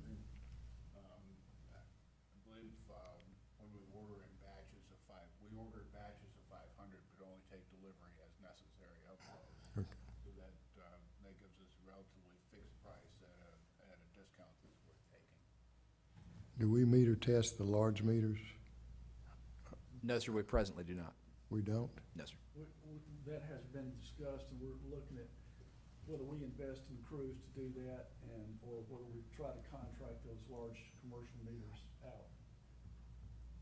Well, I found that large meters, you have a bigger loss than in small meters. Correct. And we really need to Without a either doubt. contract out that to see about that, because every year those large meters get out of calibration. Yes, sir, and the standard is to test those every year, and to my knowledge, they haven't been tested. Okay, and what's our unaccounted for water now, averaging per month? No? 13%? The goal is 10. You know, we get a report on the wastewater. Can we get that report given to us every month? Yes, sir. Okay. This might be a little too far outside the box, but if we're talking about hiring somebody to test the large meters, we also, we require the individual consumer accounts to test their own backflows. And, of course, they have to go out and try to find somebody, and that's probably not within their realm of expertise. So that would, at that point, on the bigger ones at least, have two people going at different times of year, one from our staff and one from a third-party contract. Yes, Is that something we should consider? Maybe a little too far outside the box, but just, having staff that test the backflow preventers and does the meter test while they're there, charges, a fee to offset our costs for that. And then ultimately, as a whole, that's more efficient because only one person is going to each at each time, and we just kind of take that back on us and charge that fee. It's not a bad concept. Yes, sir, something to consider. We'll look that over and see how viable that is.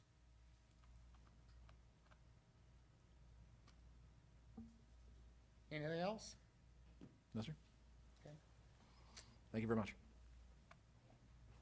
Okay, next is finance. I have a preface here. In looking at the financial for the end of the year, and Jimmy is going to have next week a full-blown how did the year go look at the financials. So With the staff. with the staff, I'm sorry. And I think we can kind of go through and look at this a little bit and, answer some of the surface questions. But I think we really, to tear into how 2018 went, we ought to wait until Jimmy conducts his hot wash of 2018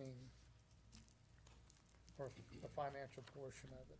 And At what, Oh, go ahead. at what point during this process or, after the fiscal year closes, do we normally bring our audit team in?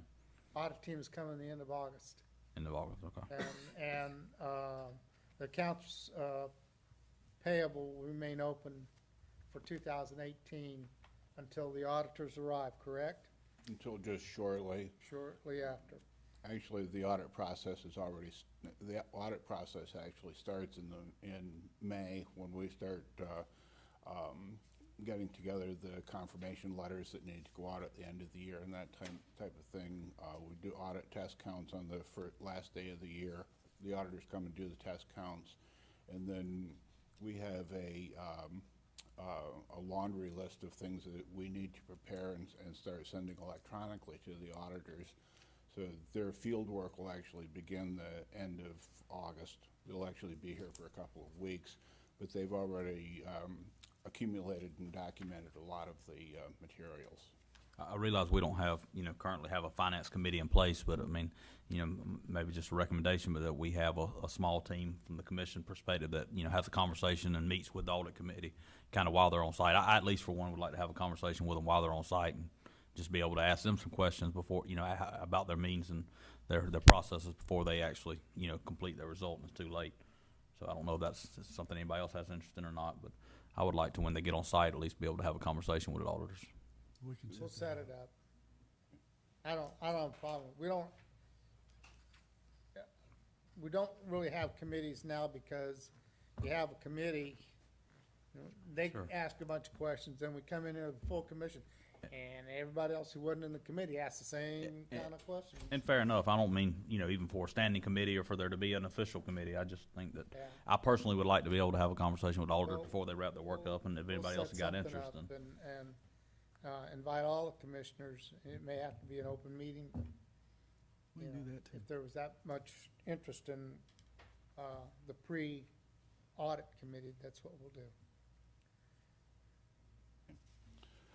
Okay, you want to go through, just summarize the, I have a few general comments Okay. to make through them.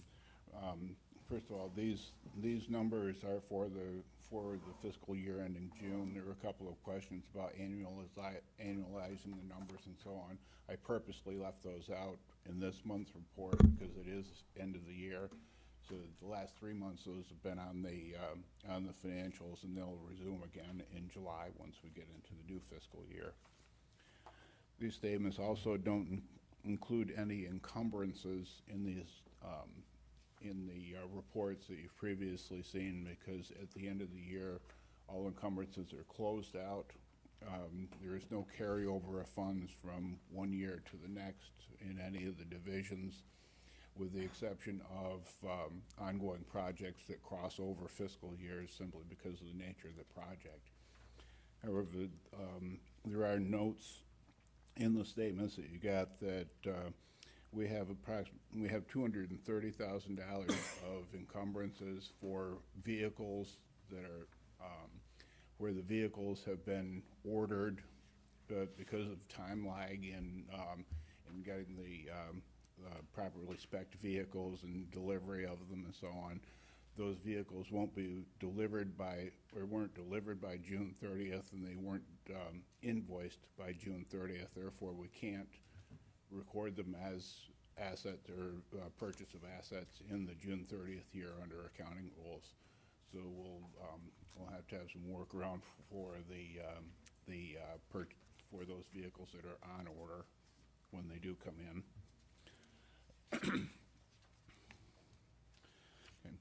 So when those vehicles come in, then where will the expenditures show up? Is it gonna be in the 2019? Well, it won't. What will have to happen, Commissioner, I believe, is rather than showing them as expenditures against next year's budget, because the money was to be spent this year, they wouldn't flow through the budget reports. It would go directly to a fixed asset, because we do carry over working capital funds that would be available to pay for those when they ultimately are delivered. Okay, so we carry over 2018 funds. Well, 2017-18 funds. Just for those two working particular capital. purchase orders, because of the circumstances that existed with them. Normally, that normally would not be the case, because it's simply because the lead time on getting those vehicles was so long from the time they are ordered until they haven't been received or invoiced as yet. So it's an anomaly right now with those two purchase orders. Normally, if a superintendent is fortunate enough to have those capital items approved in their budget, they normally order them quickly enough, or order them as soon as they can to get that equipment here. These happen to be two instances where that didn't happen. With that being said, we have been waiting on these since January, so. Yeah, it's been a It's not while. like we ordered them last week or anything. But there is an accounting mechanism so that they don't affect next year's budget, but there is a working capital or money carried over, physically money carried over in the checking accounts that, from this year to next, that can fund those.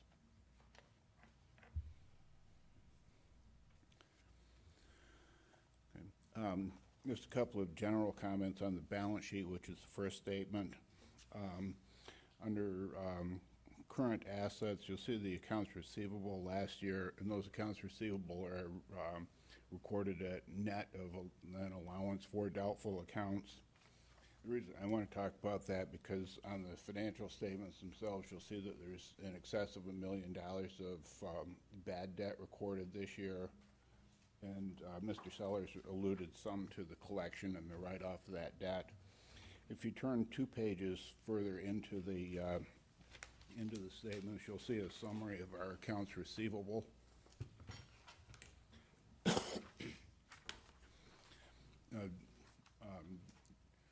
Accounting rules require that we use an allowance method of write-off of bad debts. So you'll see at the top of this page, on June 30th of 2017, the total amount and the aging of our receivables at that time totaling $4.63 million. And then each of those categories of receivables has an estimated percentage that ultimately will not be collected of that dollar amount. So for instance, the $1.9 million of receivables that are current, approximately 5% of that ultimately we estimate could wind up as bad debt. And then it's moved to 30 days, it goes to 10%, over 60 days, 50%, and so on. So those balances are multiplied by that estimated percentage to derive an estimate of what ultimately would be bad debt of $1.7 million. So that means there's $1.7 million we will not collect? It's an estimate of what possibly could not be collected. How was the 5% figure? That just sounds, you know. Pardon me? How was the 5% calculated? It seems like 5% of our current accounts not going into collection sounds high. It's just. It's kind of a long story of how those were derived. But when the Joint Water and Sewer Commission was first formed, both the city and the county had these same reserves when that was transferred over, and to remain to maintain the same accounting estimate for the joint water sewer, the estimated amounts from the city and from the county were used at that point as the accounting estimate. Because when you change from, if we went through and changed those percentages, that constitutes a change of an accounting estimate, which requires restatement of prior financial statements. So it's really a carryover of the percentages that the city and the county used previously. And that was based on however long their history of water and sewer existed. Is part of this total one of the big accounts that we're currently in litigation with, or is that excluded from this? It's included in that. So we don't break out specific accounts that may have some reason for not being considered bad debt, even though they meet the time requirements for it. Do we write off the bad debt reserve at the end of the year? No, sir. What happens is actually at the bottom of the page, on the bottom right-hand side, see, this is the actual computation of bad debt reserve, or the changes in the reserve and what goes to expenditures.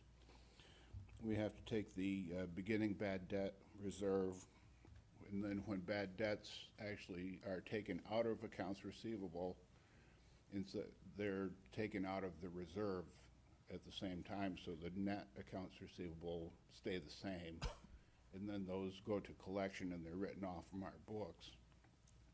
So that after those are taken out of the reserve, that left $873,000, and then we have to record as an expense, and in addition to the reserve, $1 million to bring it up to the level that the computed amount of the reserve is.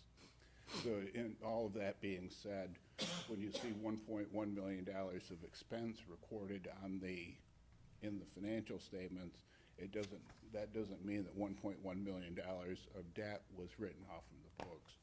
This year it was $830,000 that was actually written off. And when that's written off, that's actually debt that's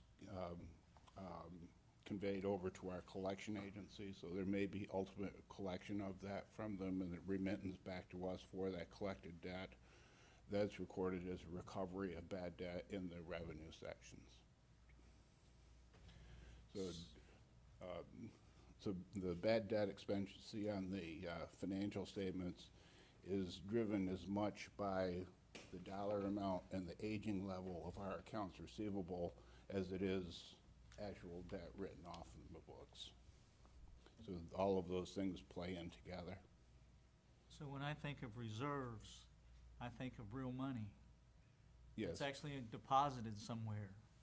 So this is not money that we have in hand. This is a percentage of accounts receivable that have not been, that hasn't been collected yet, and that we don't think we're gonna collect. Yes.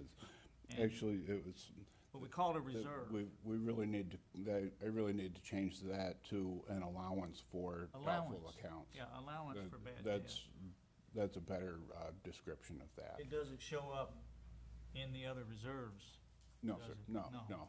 It's not actually a reserve, it's an allowance for accounts that won't be collected. It's, I'll your change guess that. is what you think you can't collect, which reduces the amount of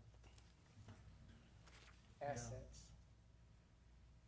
But It's an allowance. that's just a brief explanation of how we have to handle that according to be in compliance with accounting standards. So we lose about $1 million a year from people not paying the bills, is that right? It varies from year to year. But that's an Commissioner. average, kinda. Last year, it was $830,000 that was sent to collections, but as Mr. Sellers indicated, that was much larger because of the conversion process. In past years, that's been a much lower number of about the $500,000 to $600,000 that was budgeted. Are any of these septic tank haulers and stuff like that? Now, the septic tank haulers pretty much pay. These bad debts that are written off are actually, they're not sent, as long as they're still a customer here, we still have some wherewithal to collect from that person by cutting them off and whatnot. These are, bad debts are sent to the collection agency when someone closes their account, moves out of the system, and walks away from a final bill that's in excess of their deposit.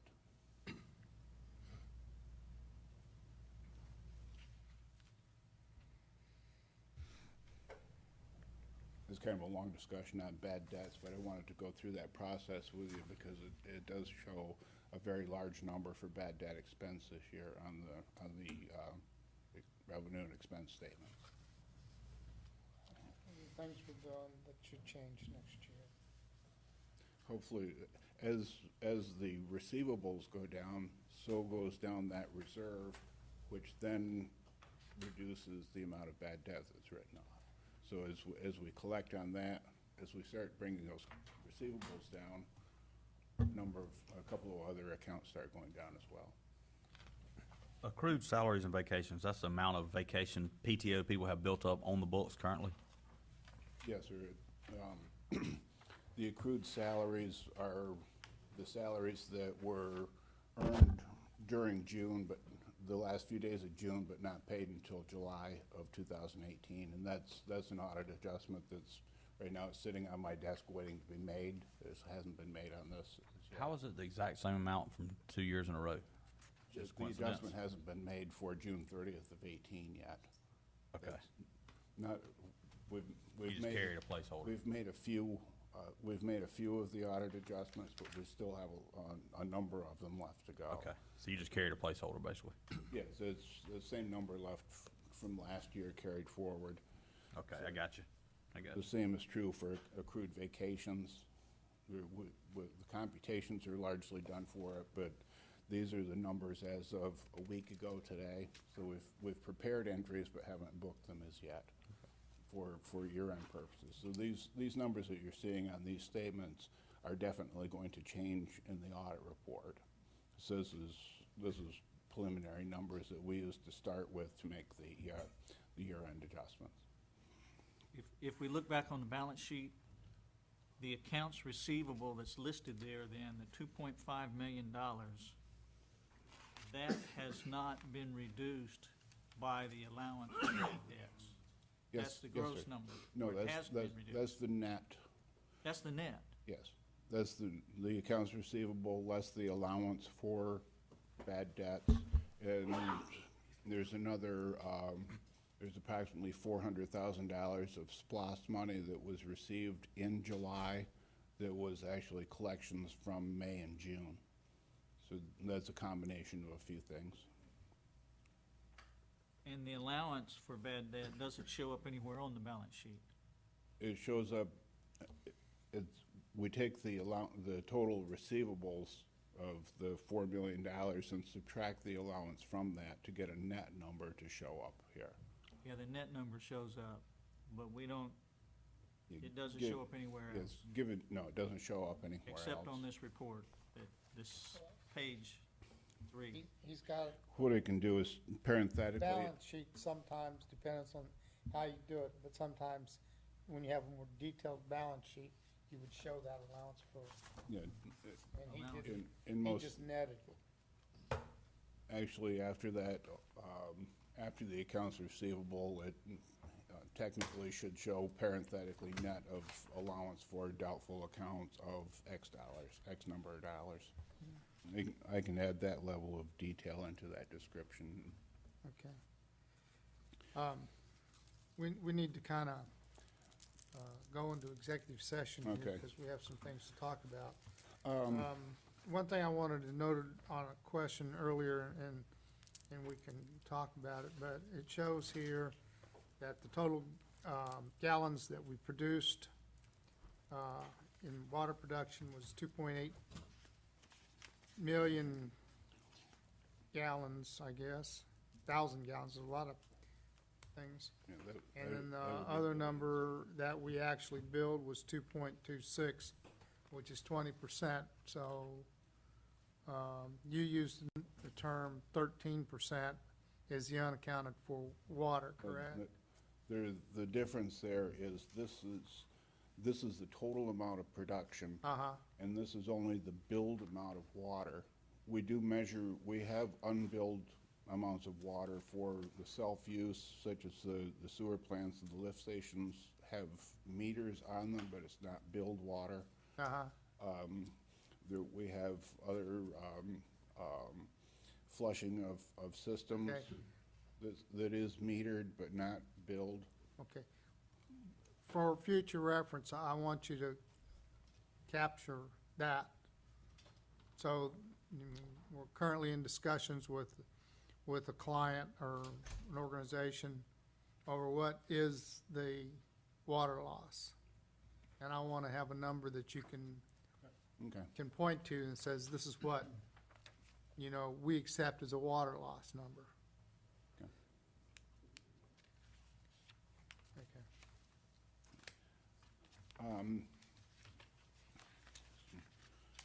Further, I emailed you all out a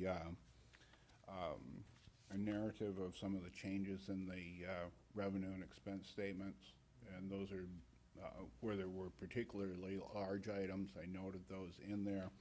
One question was on item number 4 on that the tower rentals did not meet budget, and that we were contacting the company that manages those on our behalf. We did talk with them yesterday, and there are a couple of things going on here. There were 2 carriers that left the tower that's located on Fletsy. So they closed, or their leases were canceled. We also had anticipated that T-Mobile would be going on the Kate Road Tower. But because of some technical difficulties, the antennas that T-Mobile needed to use or wanted to put there had to be moved up the water tower, which meant putting new, what do they call it? New corrals higher on that, which caused some issues with the FAA and have delayed the actual location of those antennas up there. They also need to get in touch with need some help from the Glynn County Airport Commission to actually get those towers up there. It's been a long time that they've been working on that, and they just haven't gotten on there yet. That's the major change in that. Well, I just think it's strange that we find out at the end of the year that, what was it, about $100,000 worth of revenue. Yeah, it's just come to light at the end of the year, been mentioned at the end of the year. We've received those payments actually in February, March timeframe. Actually, they came in and met with us probably 6 weeks ago Yeah, about about it, and that. kind of went through some of the difficulties, and it really does, for the additional revenue that we had bumped the budget up for, we thought we might make it by the end of the year, but because of all the, extra engineering that has to happen, and then in turn, there'll be some extra regulatory stuff that has to be approved, permitting, it's not gonna happen this year. Okay.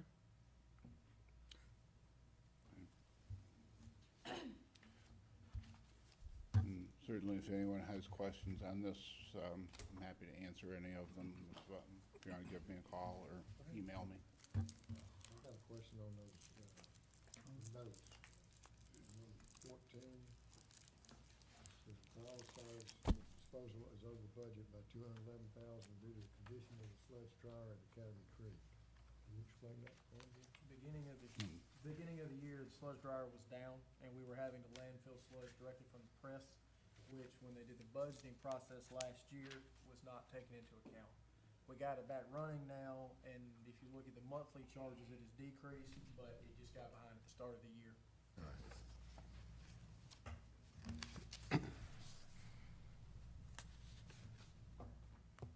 All right, thank you. We're gonna. Thank you. We need to go to executive session. We're not going to convene for updates.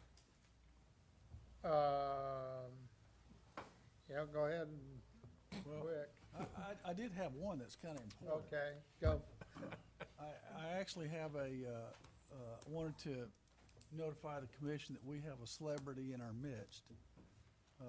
I think you all know that some of us went to the GAWP conference this week, and while we were there, one of our commission members was cited for his service to GAWP and the many years and efforts he's done, and I want to give you a little background on that. It wasn't me.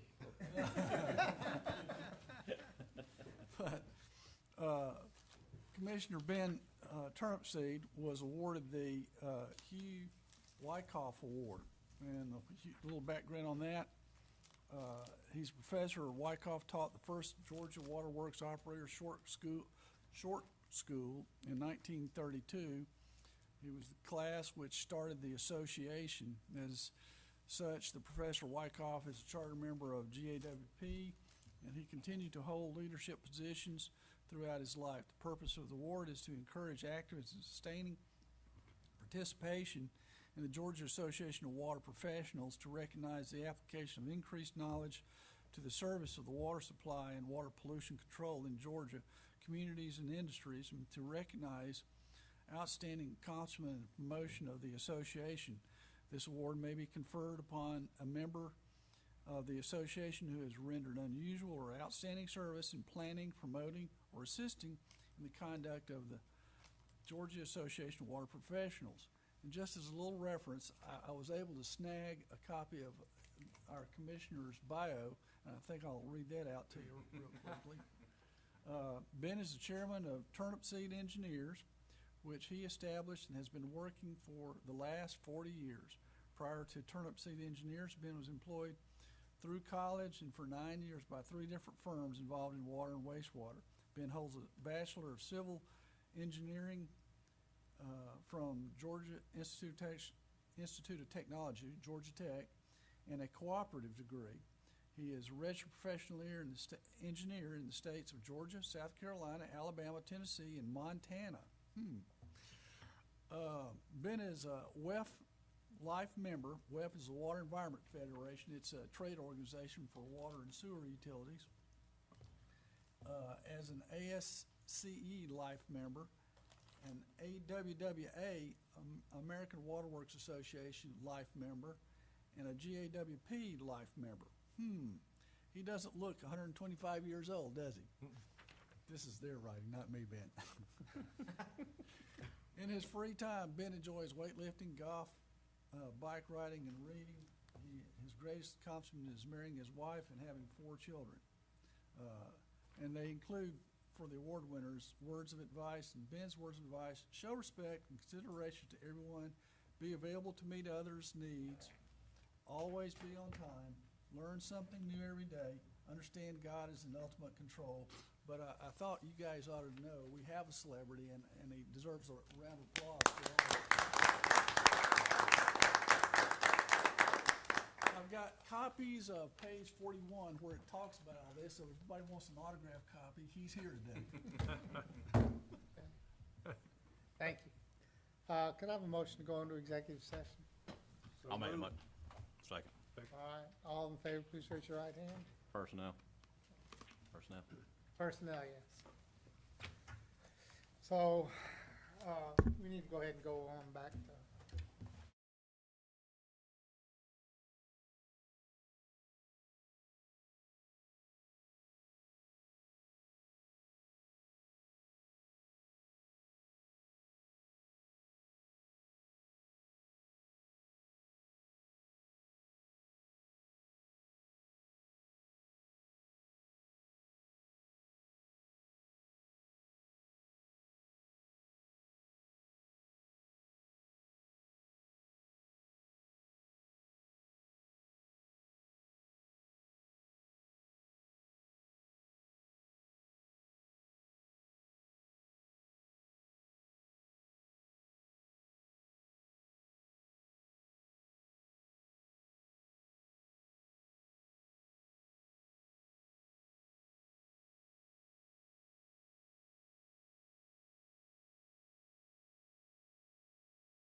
Janice.